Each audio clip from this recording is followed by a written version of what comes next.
Palabra de Dios y también entre semana, así que sean bienvenidos, porque pues la idea es ponerlo por obra en nosotros mismos y en nuestros hogares. Bien, pues los adolescentes nos informan que se quedan el día de hoy a esta enseñanza, así que tomen asiento y le damos la bienvenida a nuestro pastor, a Hugo, quien nos va a compartir el día de hoy. Muy buenas tardes. Como lo comentó Ernesto, nuestro pastor ahorita está en la Roca de Tijuana, está compartiendo y pues le pedimos que estemos orando por su regreso. La enseñanza del día de hoy es la continuación en la serie del milagro del perdón. Todavía falta una tercera parte, estamos en la segunda y está basada en Mateo 18 del 15 al 35. Que nos dice: por tanto, si tu hermano peca contra ti, ve y repréndele estando tú y él solos. Si te oyere, has ganado a tu hermano. Mas si no te oyere, toma aún contigo a uno o dos, para que en boca de 2 o 3 testigos conste toda palabra. Si no los oyere a ellos, dilo a la iglesia. Y si no oyere a la iglesia, tenle por gentil y publicano. De cierto os digo que todo lo que atéis en la tierra será atado en el cielo, y todo lo que desatéis en la tierra será desatado en el cielo. Otra vez os digo que si 2 de vosotros se pusieren de acuerdo en la tierra acerca de cualquier cosa que pidieren, les será hecho por mi Padre que está en los cielos. Porque donde están 2 o 3 congregados en mi nombre, ahí estoy yo en medio de ellos. Entonces se le acercó Pedro y le dijo: Señor, ¿cuántas veces perdonaré a mi hermano que peque contra mí? ¿Hasta 7? Jesús le dijo: no te digo hasta 7, sino aún hasta 70 veces 7. Por lo cual el reino de los cielos es semejante a un rey que quiso hacer cuentas con sus siervos. Y comenzando a hacer cuentas, le fue presentado uno que le debía 10,000 talentos. A este, como no pudo pagar, ordenó su señor venderle y a su mujer e hijos y todo lo que tenía para que se le pagase la deuda. Entonces aquel siervo, postrado, le suplicaba diciendo: Señor, ten paciencia conmigo y yo te lo pagaré todo. El señor de aquel siervo, movido a misericordia, le soltó y le perdonó la deuda. Pero saliendo aquel siervo, halló a uno de sus consiervos que le debía 100 denarios y haciendo de él le ahogaba diciendo: págame lo que me debes. Entonces su consiervo, postrándose a sus pies, le rogaba diciendo: ten paciencia conmigo y yo te lo pagaré todo. Mas él no quiso, sino fue y le echó en la cárcel hasta que pagase la deuda.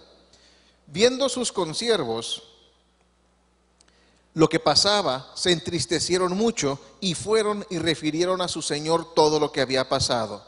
Entonces, llamándole su señor, le dijo: siervo malvado, toda aquella deuda te perdoné porque me rogaste. ¿No debías tú también tener misericordia de tu consiervo como yo tuve misericordia de ti? Entonces su señor, enojado, le entregó a los verdugos hasta que pagase todo lo que debía. Así también mi Padre Celestial hará con vosotros si no perdonáis de todo corazón cada uno a su hermano sus ofensas. Vamos a orar. Padre, te damos gracias, Señor, por tu palabra, porque en ella vemos tu corazón, Señor, vemos tus instrucciones, Señor, ante todas las situaciones en la vida, Señor, y es claro, Señor, que en la vida tendremos diferencias, Señor, aún ofenderemos o recibiremos ofensa de otras personas, Señor, pero te pedimos, Padre, que podamos tener en mente todos tus principios, todos tus preceptos, Señor, para poder vivir en armonía. Ayúdanos, Señor, a mediar las diferencias según tu modelo, Padre. Ayúdanos a reconocer nuestros errores, Señor, y más aún a poder perdonar a aquellos que nos ofenden. En el nombre de Jesús. Amén. Bien, pues debemos de tener claro cuál será nuestra respuesta ante la necesidad de perdonar, que lo vimos en el versículo 15. Tenemos que reconocer que existe un problema. Aquel que no está preparado para perdonar, aquel que entra a una situación, a la vida, pensando que todo va a salir bien, que no va a haber ningún problema, está preparándose para el fracaso. En los matrimonios, cada vez que se casan, van de luna de miel y regresan todavía de luna de miel, pero tienen que prepararse para saber que va a haber diferencias, que si la pasta de dientes, que si la comida, que si ya pasamos demasiado tiempo con tu familia, va a haber diferencias. Donde haya más de una persona, va a haber dificultades o hay la potencialidad para tener dificultades. Entonces tenemos que tener bien claro cómo vamos a lidiar con esos problemas. No es que barremos todo por abajo del tapete y ya nos olvidemos de que existió, porque simplemente vamos a tener al poco rato un bulto muy grande debajo del tapete, ¿no? Vamos a tropezarnos con el bulto que vamos a traer de todas las ofensas que vamos a estar borrando. Entonces tenemos que reconocer que existe un problema, primeramente que nada. En la primera parte del versículo 15 dice: por tanto, si tu hermano peca contra ti. Ese es el problema, que hubo una transgresión. La palabra peca en griego es amartano y es precisamente eso, pecado, es una transgresión. No es que me miró feo, no es que no me saludó, no es que no hizo lo que yo quería que hiciera, no es que habla mucho y no me deja platicar lo mío. Es un pecado. Tenemos que entender que las cosas por las cuales Dios llama ofensa son pecados. Y tenemos que entender que esa cosa por la cual nos podemos ofender tiene que ser del calibre de un pecado. O sea, un robo, un adulterio, una cosa de ese tamaño. No es cosas triviales. Y muchos de los problemas que tenemos en la vida son por las trivialidades. Si hiciéramos lista realmente de quienes pecan contra nosotros, son muy pocas las veces que realmente pecan a alguien contra nosotros. Que me cerró en la calle, ya me enojé, ya le guardé rencor, ya no lo puedo ver ni en pintura. Entonces, el primer punto es reconocer cuál es el problema. Es un pecado. ¿Y contra quién? Contra ti. Es que le habló mal a mi amigo y lo que quieras conmigo. Y no es así. Yo soy el ofendido, yo soy el que recibió la ofensa, yo tengo que tratar el asunto. Ahora, si a mí me ofenden, yo no voy con otra persona, una tercera persona, le explico todo lo que pasó para buscar simpatía, para que me aconseje cómo pegarle a esta persona, ni nada. Simplemente es, Juanito me ofendió, voy con Juanito para arreglar las cosas. Es contra mí. Me tocó dirimir un caso que no es de esta congregación, no se mortifiquen, no anden pensando a ver quién sería, de una señora que le pidió a otra que fuera y le pidiera las llaves a un inquilino. Y la persona muy obediente fue, pidió las llaves, no se las dieron por un problema que tenía entre el rentor y la persona que rentaba y el arrendatario. Y se peleó la persona, la mensajera se peleó, metió abogados y todo, y ya llegó un broncón entre hermanos y llegó conmigo. Le dije, ¿y tú qué tienes que ver en esto? No, es que ella me mandó. ¿A qué te mandó? Por las llaves. ¿Y tú qué estás haciendo con abogados? Simplemente si no te quiso dar las llaves, oye, no te quiero dar las llaves, ve a arreglarlo si quieres. Y ya se había hecho una cosa muy grande de algo muy pequeño que pudiera resolverse rápidamente. Ahora, dice la palabra para esto que también se requiere de privacidad para tratar el problema. Dice la segunda parte del versículo 15, ve y repréndele estando tú y él solo. ¿Me hizo algo malo? Lo subo al Facebook. Oren por esta persona porque es un ratero. Mando una cadena de oración para que todos oren por lo desgraciada que es esta persona.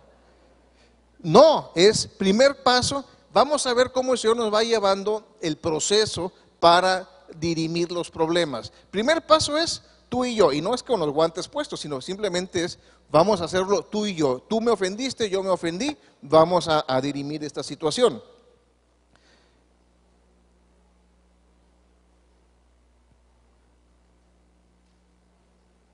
Si alguien cometió una ofensa contra mí, si alguien me cometió una ofensa contra mí, ¿quién es la primera persona que se va a enterar?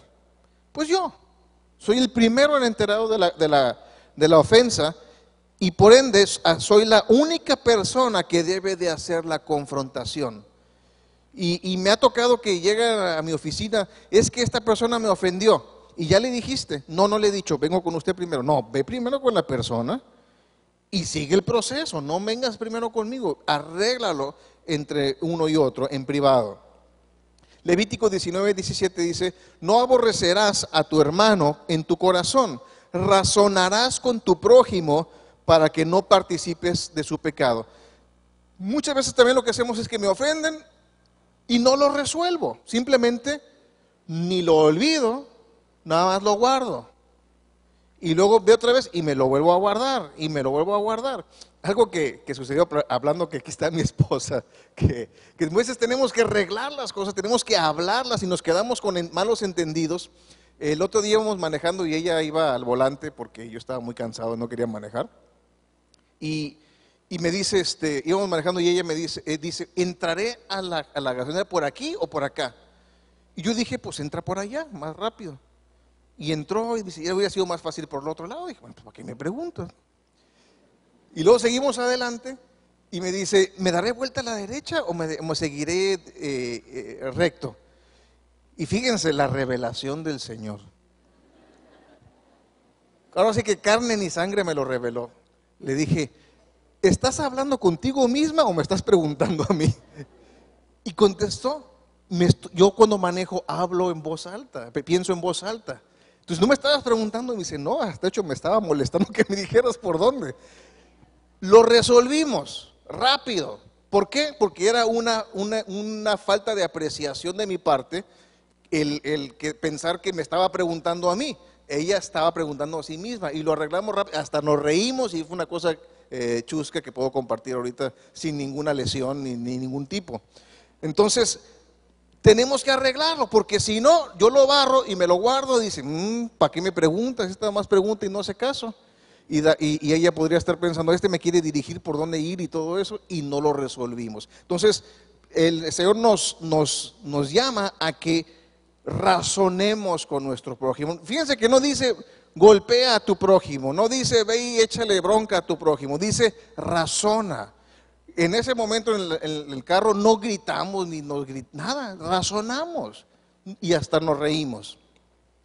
Ahora, fíjese también que la palabra de nuestro pasaje, que es estando, sí dice eso, ¿verdad? Es que se subió un poquito las pantallas. Estando, es en griego la palabra metaxu y significa exactamente eso, una posición física entre dos cosas. O sea, metaxu es algo está aquí y yo estoy en medio. Eso significa la palabra metaxu. Esto nos habla de la posición que debemos de tener en la discusión. Por ejemplo, el esquema mundano es una persona me ofende y yo me ofendo. Pero el esquema bíblico es alguien ofende, está la ofensa y yo estoy en medio. ¿Sí me explico? Voy a pedirle a Ernesto que pase por favor al frente. Me va a ayudar a ilustrar un poco.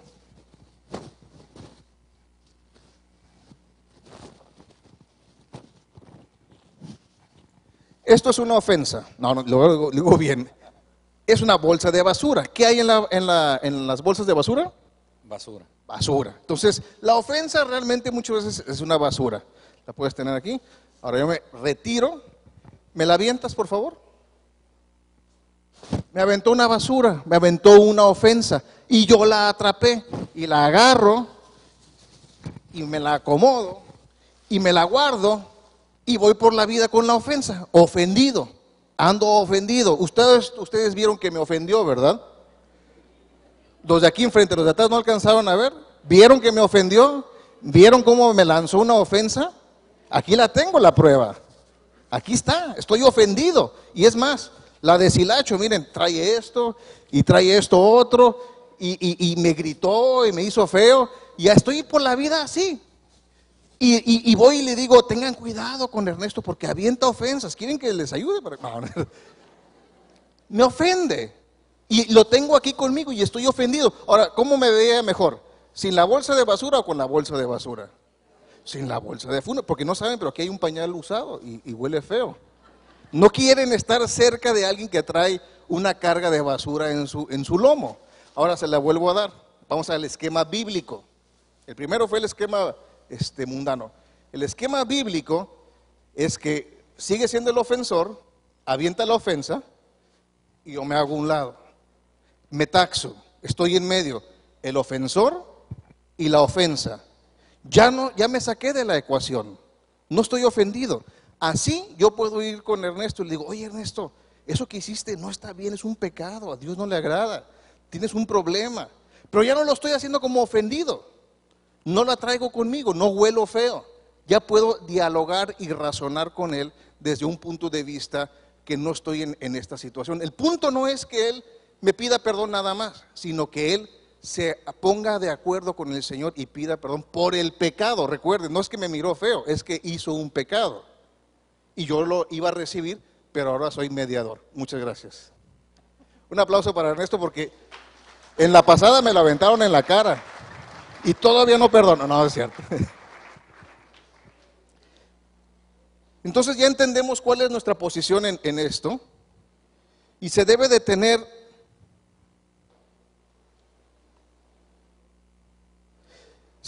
la actitud correcta para la confrontación. Para yo ir y confrontar a Ernesto, yo debo de tener una actitud correcta.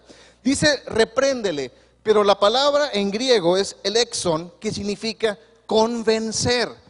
No es ir y pegarle, no es ir y a humillarlo, ni hacerle sentir mal. Y por fin caché una, yo nunca he cachado a Ernesto en un pecado, pero ya lo caché por fin, ahora sí, ese que se parece tan santo, ya lo encontré y lo voy a ir y lo voy a hacer sentir mal. No es el objetivo, es convencer.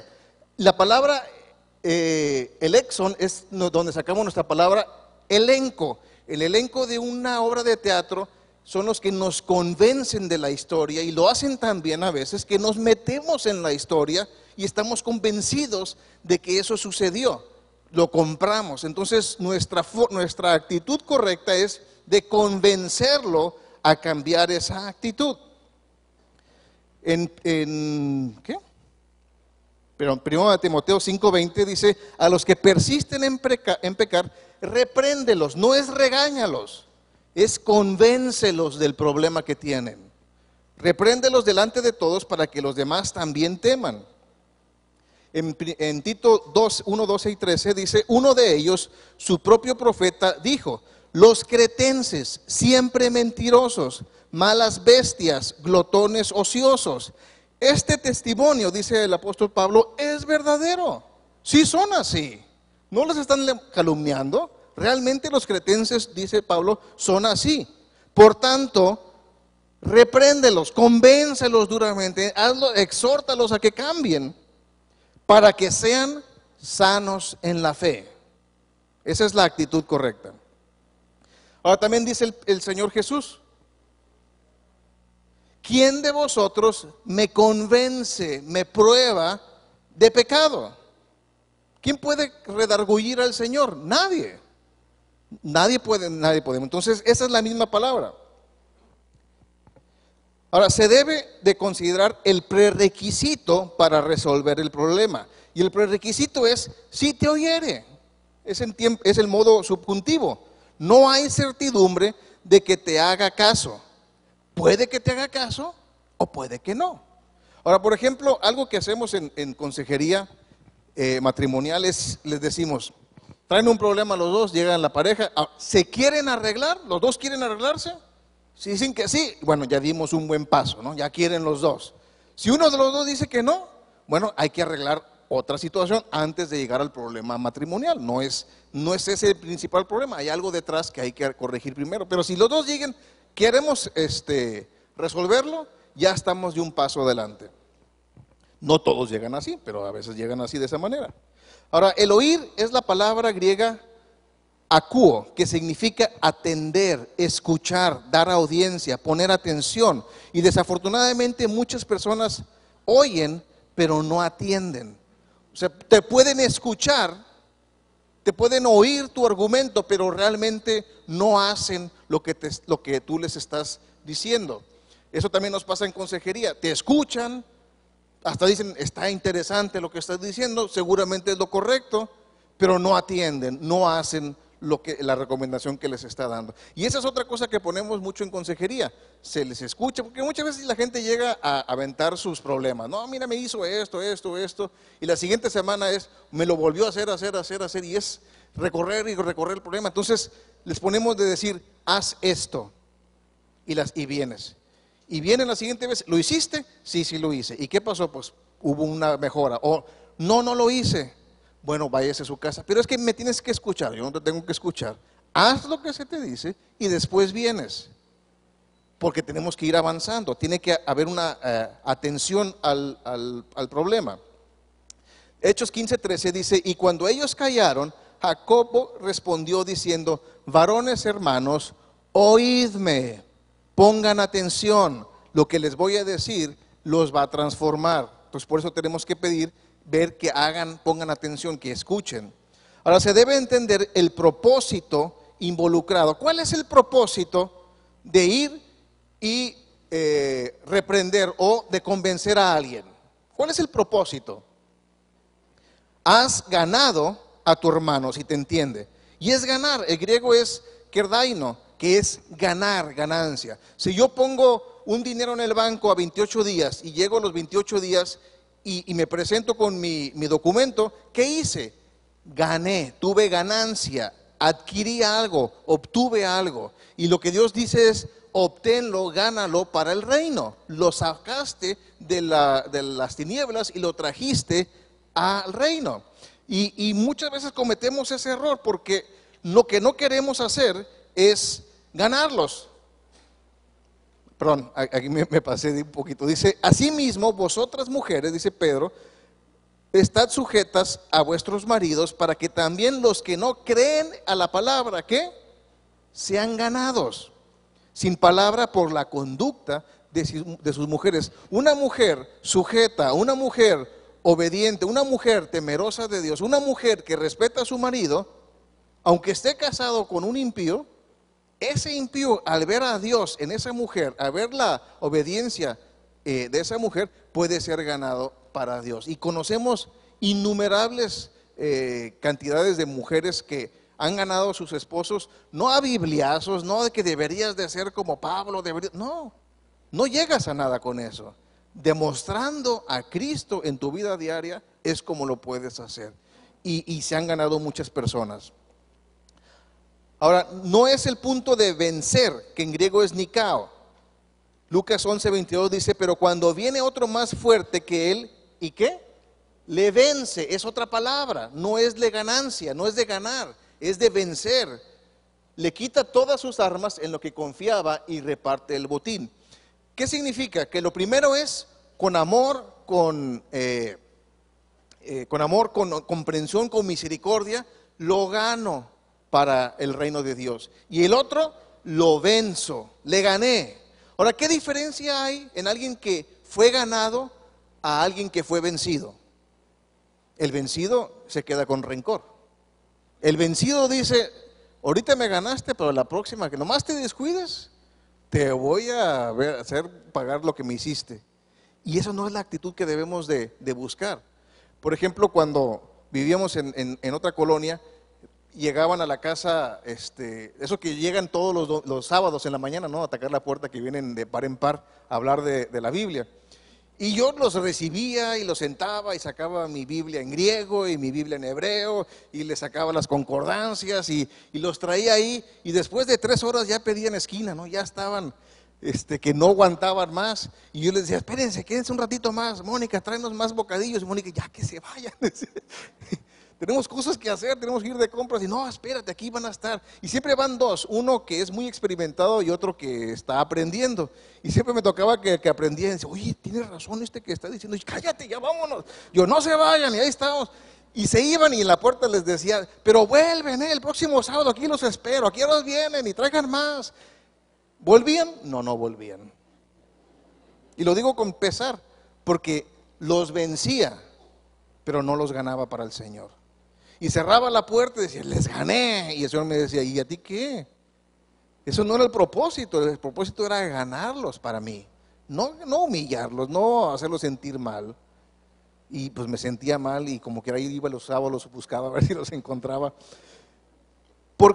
porque es nuestra naturaleza nos lleva a eso. Me hizo algo, que se humille y que me pida perdón, ¿no? Para que sepa lo que hizo. Y no es el propósito. El propósito es ganarlos para el Señor, tanto a esas personas como a quien haya pecado contra nosotros. Ahora debemos de considerar que a menudo existe resistencia. Parece raro, pero la gente a veces no quiere aceptar sus problemas. Y por eso la acusación debe ser clara. Si hay, así como que no estoy seguro, a lo mejor lo hizo con intención, entonces mejor me quedo callado.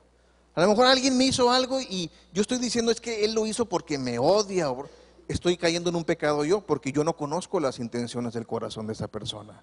A lo mejor fue una falta, un error de comunicación. Y por eso dice la palabra que no juzguemos, porque yo no soy nadie para juzgar lo que está pensando la gente. Por sus frutos los conoceremos, ya he hecho las cosas. Entonces, si yo estoy con que a lo mejor tengo una bronca, tengo un problema con esa persona porque siento como que hizo, mejor no me meto en problema. Mejor, Señor, te lo entrego, me lo quito porque no tengo nada fehaciente. Mi acusación o mi ofensa no es clara. Mejor me quito de problemas. Pero si lo tengo bien claro, si yo vi que sustrajo el dinero, si yo vi que andaba con otra mujer por ahí, entonces la acusación es correcta y es clara y lo tengo que entender. Aunque si más no te oyere, que en griego la palabra otra vez acu es a oír. Si no me escucha, entonces sí hay algo que tengo que hacer. Y 1 Corintios 14:2 dice, porque el que habla lenguas no habla a los hombres, sino a Dios, pues nadie le entiende. Es la misma palabra acu aquí, no entiende. Y es que hay veces que personas, aunque le enseñes la fotografía de cuando estaban sustrayendo el dinero, dicen, yo no era, es mi primo que se parece mucho a mí. Y no entiende que tienen que el problema que está ante el cual están. Y por eso tenemos que redarguirlos. Ahora, el resultado de lo que suceda debe de ser manejado por otros. El resultado de lo que suceda debe de ser manejado por otros. O sea, si no te oyere, si no ya lo explicaste bien, le hiciste bien claro, hiciste todos los argumentos, la acusación es clara y no te oye, entonces dice la palabra, toma a uno o dos testigos contigo, para que en boca de 2 o 3 testigos conste toda palabra. ¿Ya no me escuchó? Vamos con 2. Mira, le expliqué, aquí están las pruebas. No quiere aceptar, no acepto, pues las pruebas son claras y hay 2 o 3 personas que están atestiguando la posición de esta persona.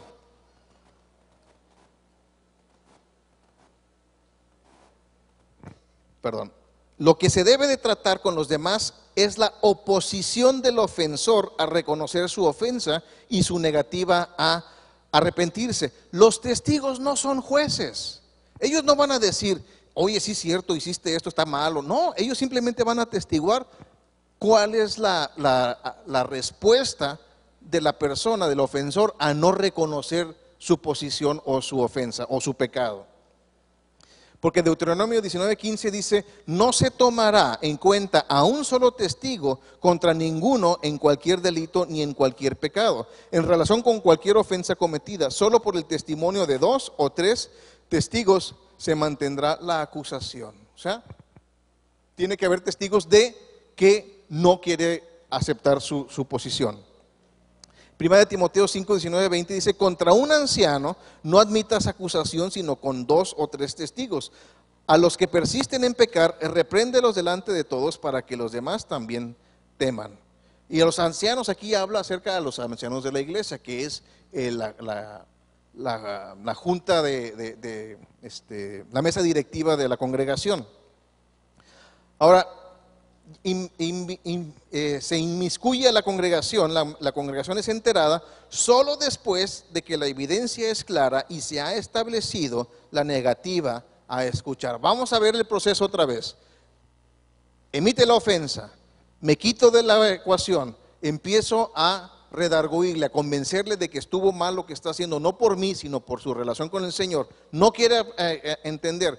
Tomo a 2 testigos que hablemos juntos, siguen la situación, involucro a la congregación. Ahora, involucrar a la congregación no es traerlo un domingo enfrente de todo el mundo y decirle, miren lo que está haciendo, sino que entra en lo que es la mesa directiva, entra en lo que es el consejo de ancianos de la congregación.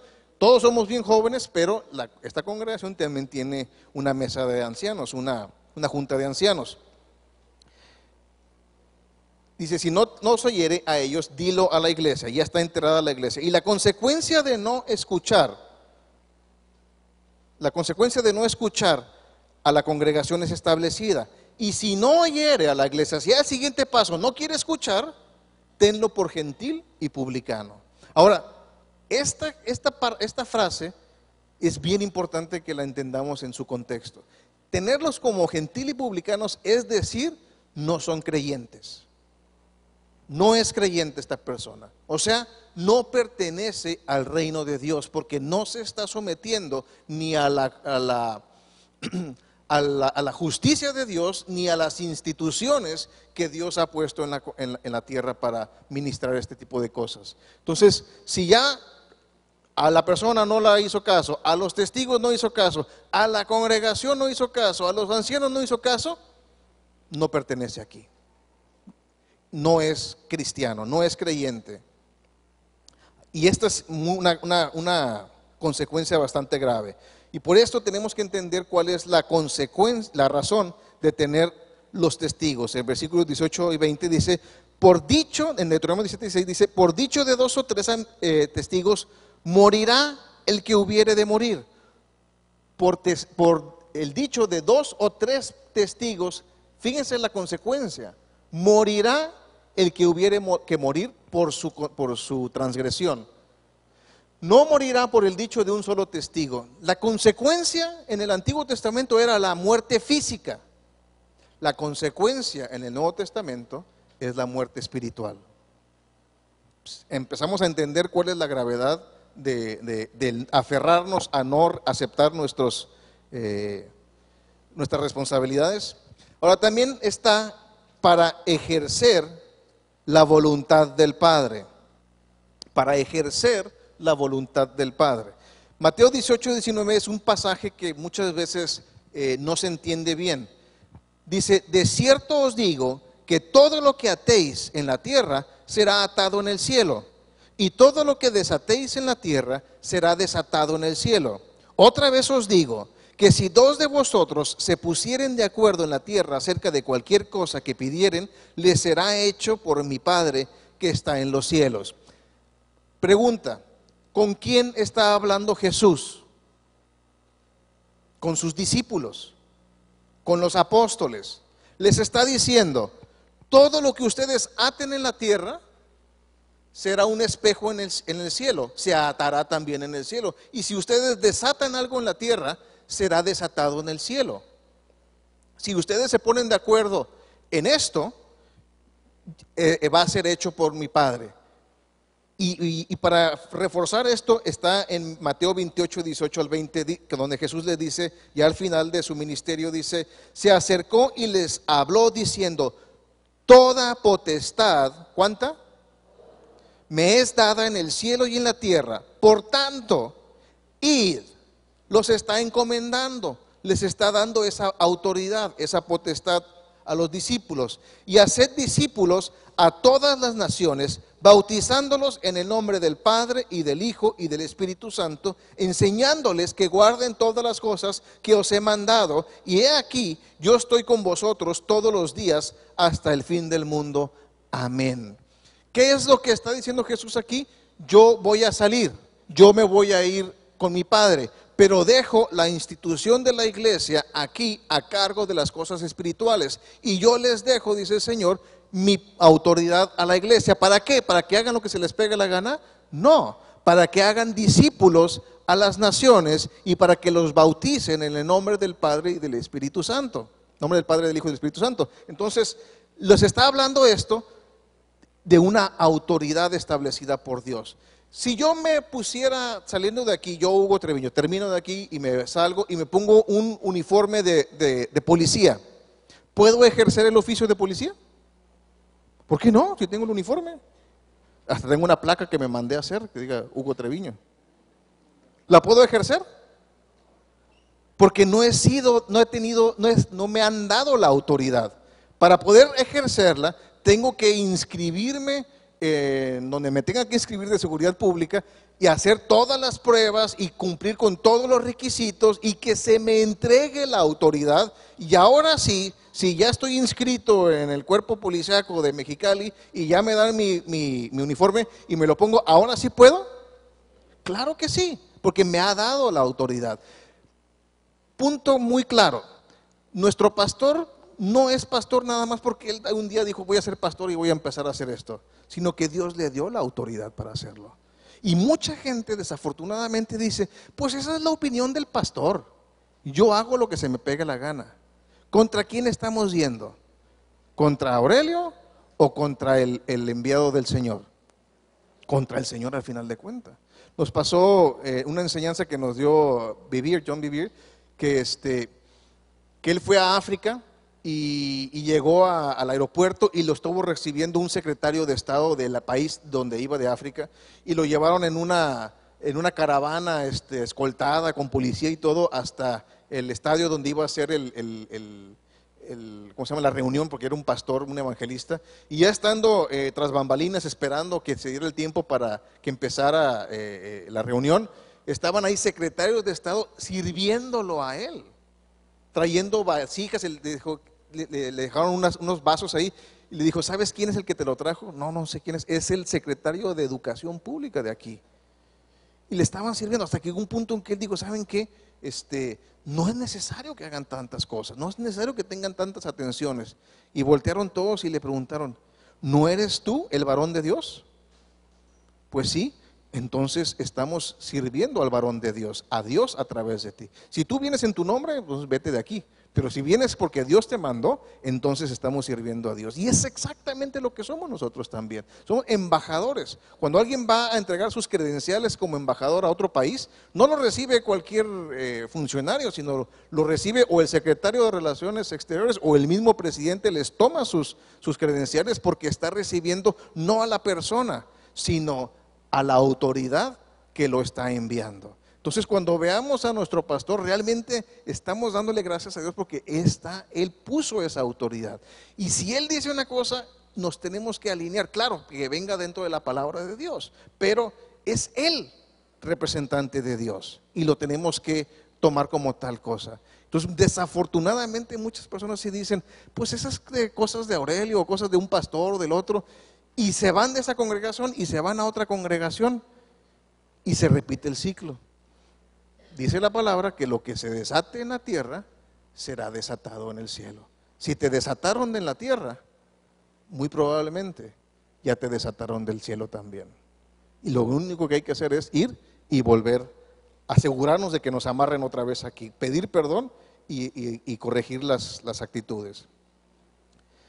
Ahora también está para exaltar la autoridad del Señor. Dice, porque donde están 2 o 3 congregados en mi nombre, ahí estoy yo en medio de ellos. Ahora, no es de que digamos, ay, aquí nos juntamos 2, 3 y Jesús tiene que estar aquí con nosotros, sino que es en la autoridad, en el nombre de Él. O sea, personas que están viviendo de acuerdo a la autoridad que Dios les ha dado. Personas que estamos viviendo de acuerdo al reino de Dios. No nada más porque estamos aquí amarrados, le vamos a decir, ahora Señor, pásanos el número de Melate porque vamos a apostar aquí o nos vamos a ganar tal cosa. No es así. Tiene que ser de acuerdo a cuestiones de la iglesia. Ahora vamos a ver que existe la renuencia a perdonar que a menudo experimentamos. Versículos 21-22.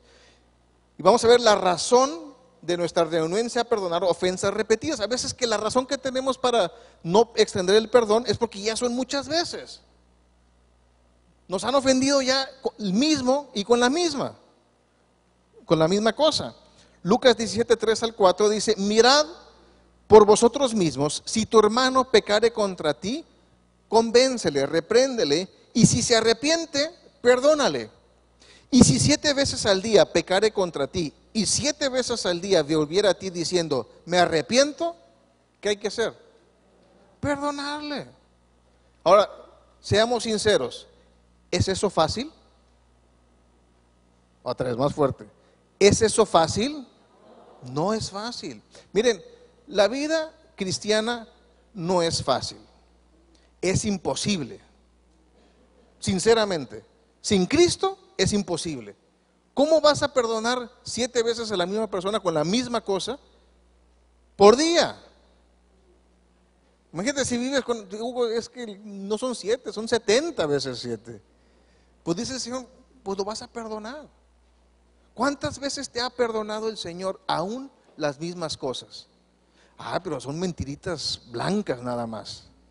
Si soy mentirosillo, pero nada más cuando tengo problemillas.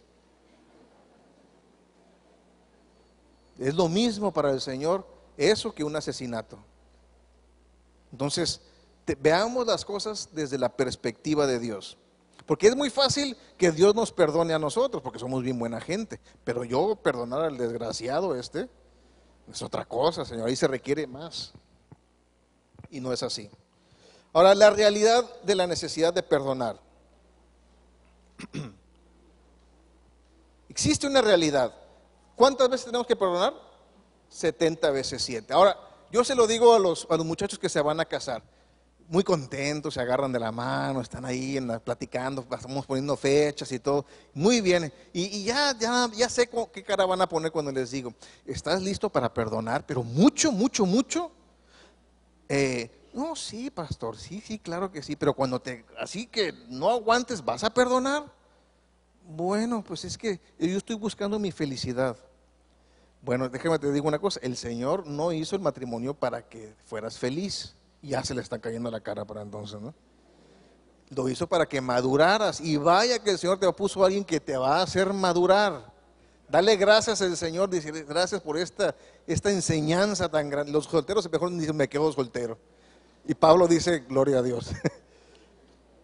Pero esa es la realidad, 70 veces 7. Si tú estás en un matrimonio, tú sabes que tienes que perdonar 70 veces 7. Ahora, para aquellas mujeres que son contadoras sin título, que llevan ahí la cuenta, ya llevas 489, ya vas a llegar, ya te vas a pasar.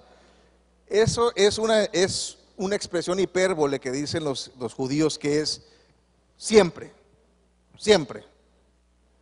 ¿Cuántas veces tienes que perdonar?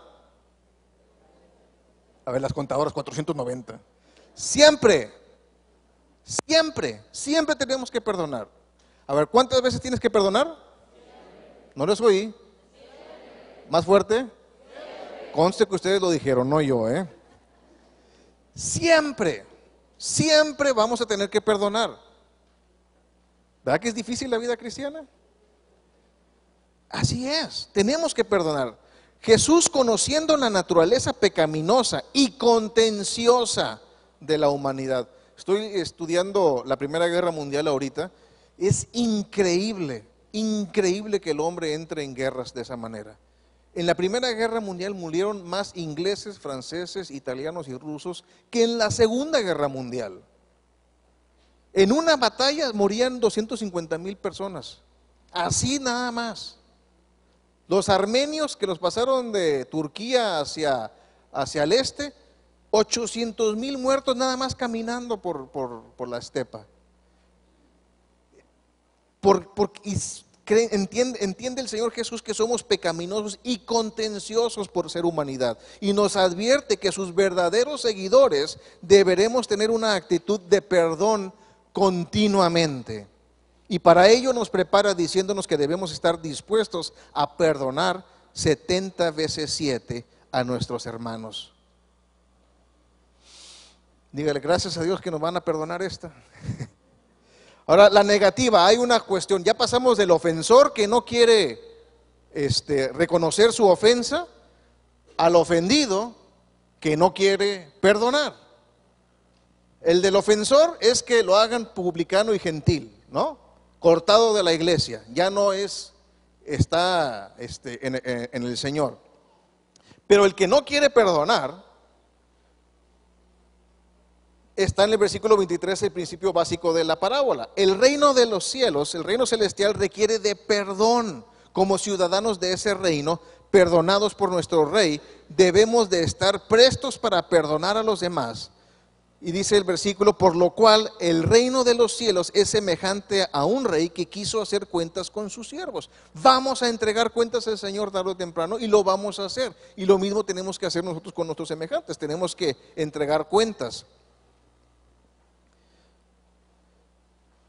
Ahora, el objetivo de la necesidad de perdonar y por qué es tan difícil está en el versículo 27 y 33. Debemos movernos con compasión. ¿Qué es compasión? Sentir lo mismo. Sentir que una vez yo tuve que tener necesidad de perdón de Dios y ahora la voy a extender esa misericordia. El señor de aquel siervo, movido ¿a qué?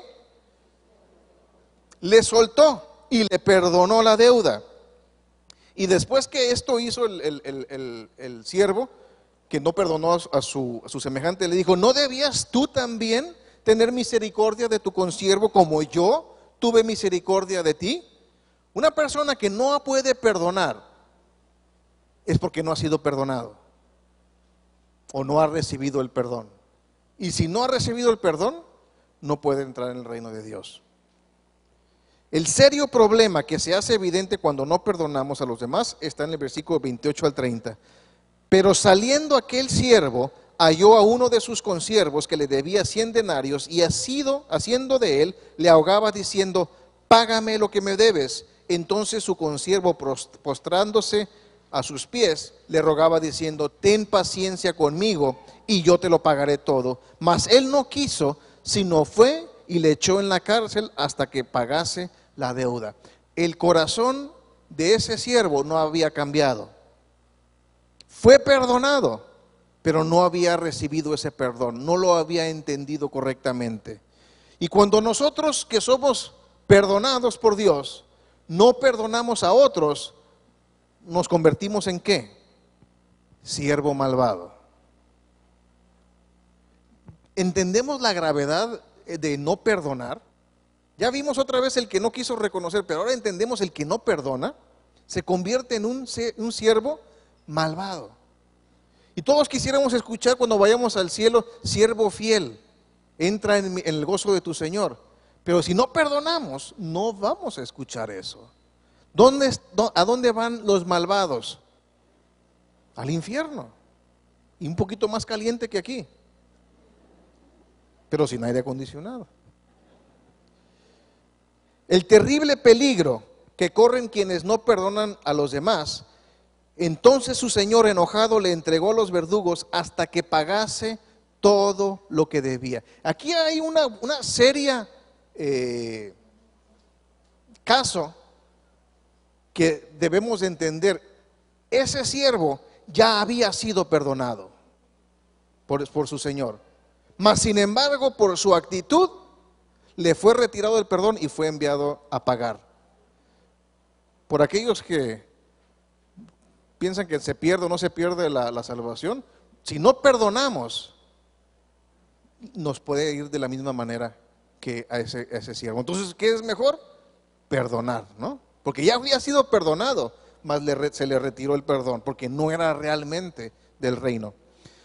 Ahora, existe un resultado esperándonos si no perdonamos a los demás. El estándar del perdón de Dios está alineado a nuestra decisión de perdonar. ¿Quieres que Dios te perdone? Perdona a los demás. Porque dice nuestro texto, así también mi Padre Celestial hará con vosotros, si no perdonáis de todo corazón cada uno a su hermano sus ofensas. Y a veces decimos, pues sí lo perdono, pero no lo olvido. Miren, aquí me lo tengo guardadito. Aquí me lo guardo. ¿Para cuándo? Para cuando me vuelva a hacer, le digo así. Pero el Señor dice, todo tiene que ser perdonado. De corazón, no debo de guardar absolutamente nada en mí. Como si nunca hubiera sucedido. Es más, lo agarro y lo pongo en el fondo del mar. ¿Quién dijo eso? El Señor, de nuestros pecados. Cuando Él te perdona, no es que le dé amnesia, sino que dice, decido olvidar. Y agarro esos pecados y los pongo en el fondo del mar. Así como yo hice con vosotros, así hagáis los unos con los otros. Porque si perdonáis a los hombres sus ofensas, os perdonará también a vosotros vuestro Padre Celestial. ¿De quién es la decisión de que nos perdonen? Mía. Si yo perdono, seré perdonado. Si no perdono, no seré perdonado. Mas si no perdonáis a los hombres sus ofensas, tampoco vuestro Padre os perdonará vuestras ofensas. El secreto de aprender a perdonar a los demás se encuentra ¿dónde? En mi corazón. Tengo que hacer un inventario de mi corazón. ¿Qué hay en mi corazón? Entonces su señor enojado le entregó a los verdugos hasta que pagase todo lo que le debía. Repito, este siervo su corazón no había sido transformado. Fíjense, Pablo nos dice en Efesios 4, 31 y 32 cómo debe de ser nuestro corazón, y tenemos que hacer ese análisis. Quítense de vosotros toda amargura, enojo, ira, gritería y maledicencia y toda malicia. Antes bien, sed benignos unos con otros, misericordiosos, perdonándoos unos a otros, como Dios también os perdonó a vosotros en Cristo. Si yo tengo enojo, amargura, ira, gritería y maledicencia, no voy a poder perdonar, porque mi corazón ya está lleno de cosas equivocadas. Primero tengo que cambiarlo. Ahora, como que me miran como que no están muy seguros, Colosenses 3, 12 al 14 dice: vestíos pues como escogidos de Dios, santos y amados, de entrañable misericordia, de benignidad, de humildad, de mansedumbre, de paciencia, soportándoos unos a otros y perdonándoos unos a otros si alguno tuviera queja contra otro, de la manera que Cristo os perdonó, así también hacedlo vosotros. Y sobre todas estas cosas, vestíos de amor, que es el vínculo perfecto. Y aquí lo que quiero resaltar es vestíos de amor. ¿Cuál amor? El amor ágape, el amor de Dios. Porque yo no puedo perdonar a Ernesto si no lo amo como Dios lo ama a él. Si yo no lo veo como Dios lo está viendo a él. A la persona que me ofende, si yo no lo veo como Dios lo está viendo, yo no lo voy a poder. Tendré amor fraternal, amor de otro tipo, pero el amor ágape es el que perdona a aquellos que no merecen el perdón, como lo era yo. Y muchos de ustedes también. No es de que me lo merezca el perdón, es que lo extiendo porque tengo el amor de Dios, que es el vínculo, es el cemento, es el pegamento perfecto. Vamos a orar. Bendito Padre Celestial, Señor, te damos gracias por tu palabra, Señor, porque en ella nos muestras cómo es que te agrada que nos comportemos los unos con los otros, Señor. Y tú sabes que esto es contra nuestra naturaleza pecaminosa, Señor. Tú sabes, Señor, cómo batallamos para perdonar, Señor, y para reconocer nuestras ofensas, Señor. Pero te pedimos que tu Espíritu Santo nos redarguya, Señor. Primeramente, Señor, si en este momento tenemos que ir y pedir perdón a alguien, Señor. Aún si está en este salón, Señor, aún si está sentado junto a nosotros, pedirle perdón por nuestra falta, Señor. Danos fortaleza para hacerlo, Señor. Y Padre, hay personas que tenemos que perdonar: a nuestros padres, a nuestras esposas, a nuestros esposos, a nuestros hijos, a nuestros colaboradores, aún a nuestros hermanos en la fe. Danos la fuerza, Señor, y el amor para poder perdonar, Señor. Y que podamos ir con esa persona y decirle: te perdono y lo echo fuera de mí. No me quedo con nada de la ofensa, porque te amo en un amor perfecto que es el amor ágape de Dios. Gracias te damos, Padre, en el nombre de Jesús. Amén. Amén. Bien.